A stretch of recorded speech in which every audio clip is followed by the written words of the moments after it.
ngayong araw po, magandang araw, ay tuturo ko lang sa inyo ang basic checking sa radiator coolant. Ngayon, since na itong ating Lancer ay hindi na paandar ng 4 days kasi nagbiyahe nga kami ng Easter summer ni Mrs. Kaya 4 na araw na pahinga tong sasakyan natin. Yung Versa van, pinapainit ko na ngayon. Then itong Lancer natin is check ko muna yung radiator coolant.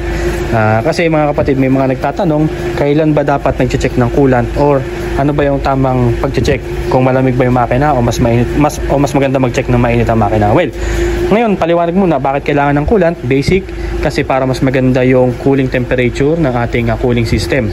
Okay din naman ng distilled water, wala namang problema, pero iba pa rin kapag ka-coolant dahil yung agent ng yung kanyang chemical content o agent sa coolant ay mas nakakatulong para mas mapaganda ang cooling system ng ating makina. Kasi ang ating distilled water is kaya na lang niya ay hanggang 100 degrees yung kanyang boiling point, not unlike kay coolant ay mas mataas. Yan. At the same time may anti-rust pa, anti-rust agent. Alright, so ngayon kapag nag-check ako ng coolant, kapag malamig ang makina, binubuksan ko to. Ayan.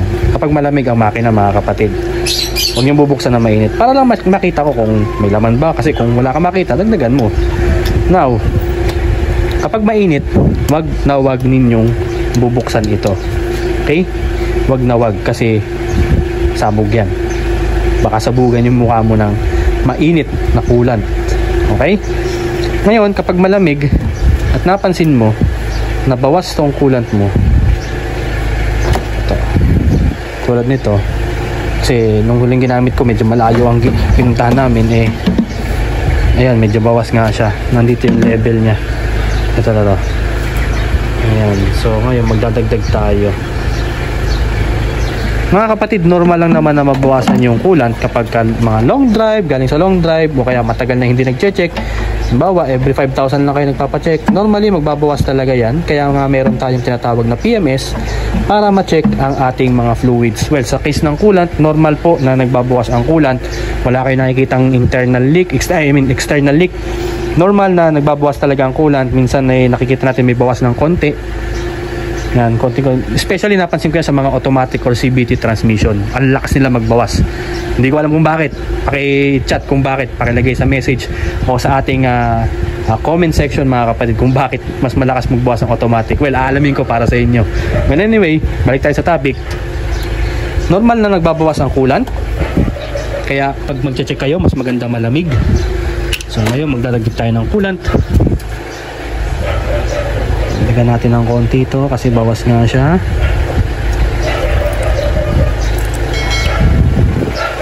Konti pa, pasensya na hindi nyo makita, mga kapatid, Alright, ayan, okay na siya. Now,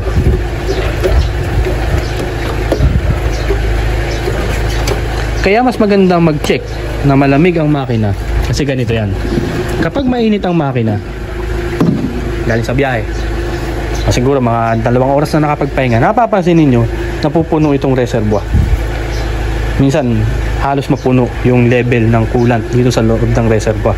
Ngayon, ang sistema kasi kapag sobrang init ng makina, itong ating cap or radiator cap, nagbubukas siya to allow o to overflow the coolant pabalik dito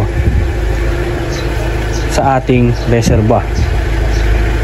Bumabalik siya, pumupunta siya sa reservoir, nag-overflow siya. Instead na umapaw, dito niya ino-overflow papuntang reservoir. Okay? Kasi nga mayroon siyang correct me if I'm wrong, relief valve, parang ganon.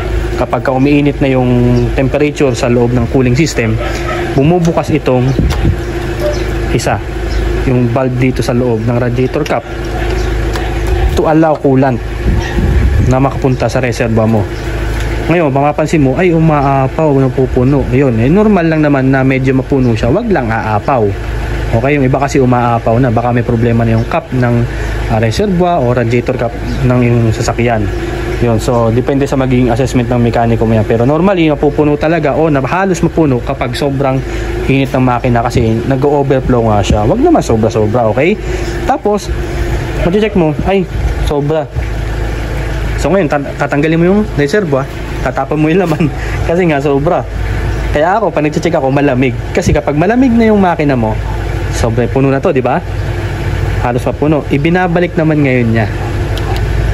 Yan. Mihigop naman siya.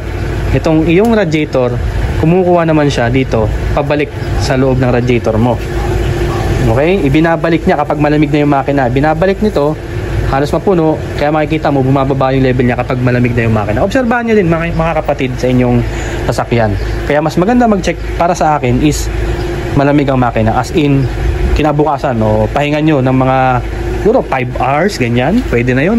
Pero pinakamaganda, kinabukasan na. Kagaya nito, yan, check ko siya, bawas na siya kasi nung ginamit ko last time, after 2 hours, tinignan ko, medyo marami yung laman dito. Yan. Pero hindi naman napuno. Normally naman talaga na magtatapon siya ng coolant galing radiator papunta sa reservoir. Normal yun. Kaya para sa akin, mas maganda mag-check kapag malamig ang makina. So yun, sana nakatulong po ito mga kapatid at natatandaan ninyo, mas maganda nakakulant ang inyong makina. Okay? Kung wala namang available, distilled water. Alright? Sana nakatulong mga kapatid.